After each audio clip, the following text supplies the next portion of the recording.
Hello students, myself Poonam Mistry. Welcome to my YouTube channel. As we have already completed part 2 of the 8th chapter, that is natural resources. Now today we are going to continue part 3. In part 2 we have already studied about different soils, right? And how different soil helps to grow different crops. Now we are going to see that soil तो हम use करते हैं but soil erosion कैसे हो जाता है वो we already know that erosion means the transportation of land particles from one place to another with the help of moving air and water. Erosion का मीनिंग सॉइल कब erode हो जाएगी जब लैंड पार्टिकल्स जो upper layer of the land है वो land particles अगर एक प्लेस से दूसरी जगह चली जाएगी due to the movement of air and water तो वो हम बोलेंगे कि सॉइल इरोड. मतलब सॉइल इरोड कैसे होगी तो ड्यू टू एयर या तो water. Top layer of the soil जो है when it will get remove and when it will move from one place to another तो फिर वहाँ पे सॉइल की फर्टिलिटी रहेगी नहीं क्योंकि सॉइल पार्टिकल्स तो मूव हो गए हैं तो दैट मीन्स कि सॉइल इरोड हो गई. In other words, the faster transportation of the particles of the surface land to other place by natural process. मतलब जो पार्टिकल्स का ट्रांसपोर्टेशन होता है to other place by natural forces, it is just by natural forces, तो वो हम उसको बोल सकते हैं कि सॉइल इरोड हो गई है. एंड अगेन वो टॉप लेयर को जो अपर लेयर को फिर से फॉर्म होने के लिए it takes many years.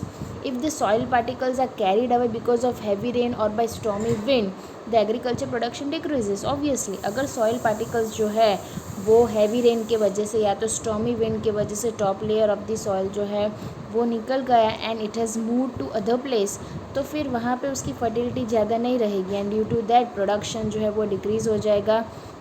So it is extremely necessary to maintain this upper layer for agriculture. बहुत नेसेसरी है अपर लेयर को मेंटेन करना. सो सॉइल इरोजन को हमें प्रिवेंट करना है तो कैसे प्रिवेंट करेंगे. Control the grazing activity on the land. बहुत टाइम क्या होता है जहाँ पे एग्रीकल्चर फील्ड होता है वहाँ पे grazing of animals is also carried out on a large scale. तो वहाँ पे अगर हम ग्रेजिंग ज़्यादा करवाएंगे तो उससे एनिमल्स जो है ना वो पूरा डिग कर के पूरा अपर लेयर जो है वो खा जाएंगे और निकाल देंगे तो उसके वजह से प्रोडक्शन डिक्रीज़ हो जाएगा, सॉइल इरोड हो जाएगी. सो हमें ग्रेजिंग एक्टिविटी कम करनी है. Plantation should be carried out in कंटोमेट एंड स्लोपिंग रीजन्स.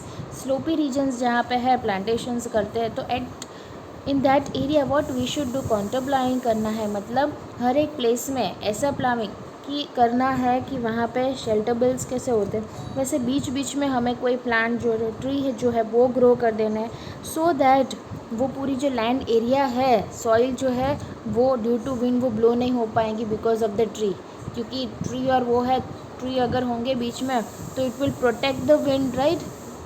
विंड को वो प्रोटेक्ट कर सकते हैं इसीलिए वो वहाँ का जो top layer of the soil है वो रिमूव नहीं हो पाएगा. प्लांट ट्रीज़ इन फैलो लैंड. जहाँ पे ट्रीज़ कहाँ प्लांट करना है हमें फैलो लैंड में जहाँ पे it is used for cultivation purposes. Construct check dams where there are streams. हमें डैम्स क्रिएट कर दें सो दैट वो पानी जो है वो डैम्स में चला जाएगा. अगर डैम्स नहीं होंगे तो फिर वो एग्रीकल्चर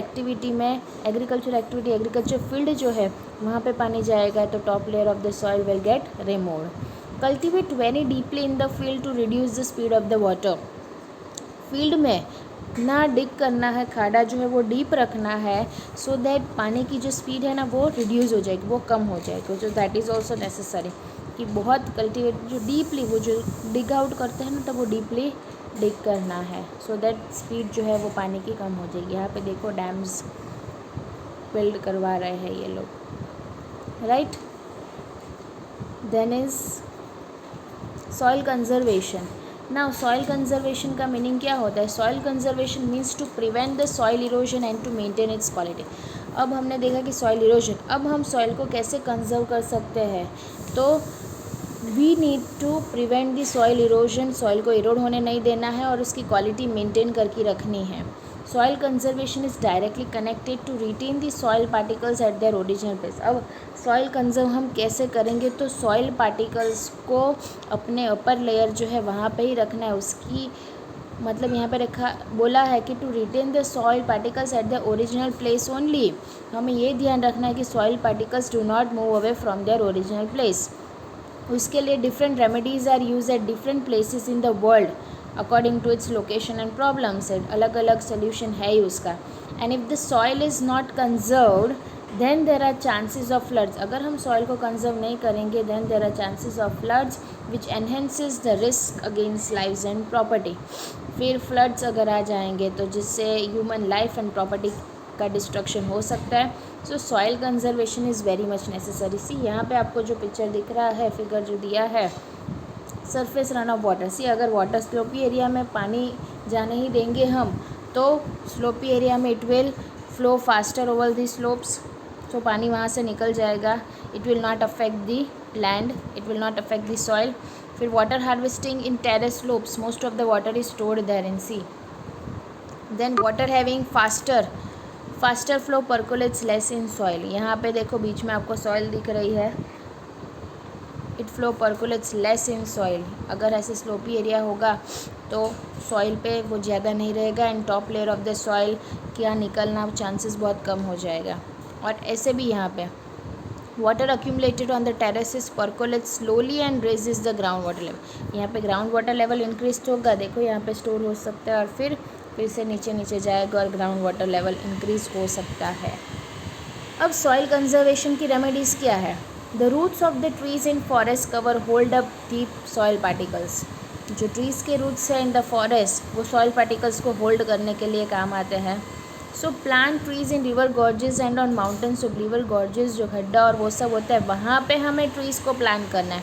स्लोपी एरियाज़ में हमें ट्री को प्लांट करना है सो दैट सॉइल जो है it will not move.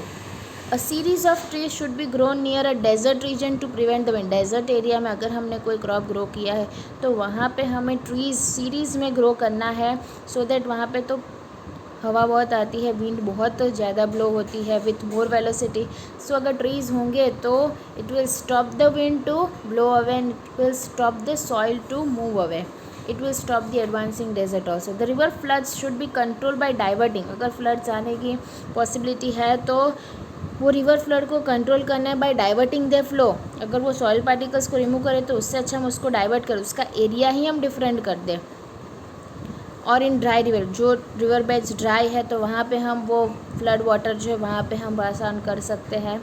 The unrestricted पैश्चरिंग जो होता है loosens the soil layer on the mountains. It should be pasturing of land जो है जो काम बिना का है तो उसको हमें कम कर देना है क्योंकि उससे जो सॉइल का लेयर जो है वो लूज़ कर देता है और फिर सॉइल का प्रोडक्ट मतलब फिर वो लैंड पे हम प्रोडक्शन नहीं कर सकते. मतलब एग्रीकल्चर प्रोडक्शन जो है it will reduce. So it should be prevented, that should be done.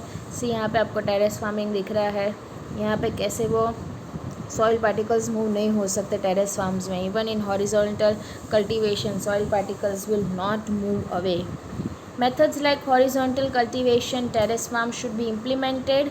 Humus content should be added. Humus content मतलब decaying elements of plants, animals and even human beings. It should be added so that soil की fertility अगर lose भी हो गई होगी तो वो strong हो जाएगी. By implementing this remedies, soil can be conserved. अगर ये सब हम करेंगे तो soil conserve हो पाएगी. And the conservation of soil is a strong necessity. soil को conserve करना बहुत important है. Government, society and people should work together for its conservation. सबको work करना चाहिए for the conservation of the soil. It is necessary क्योंकि हमें agriculture production की ज़रूर क्रॉप्स की तो ज़रूर होगी. So it is necessary to conserve the soil. So that was the chapter.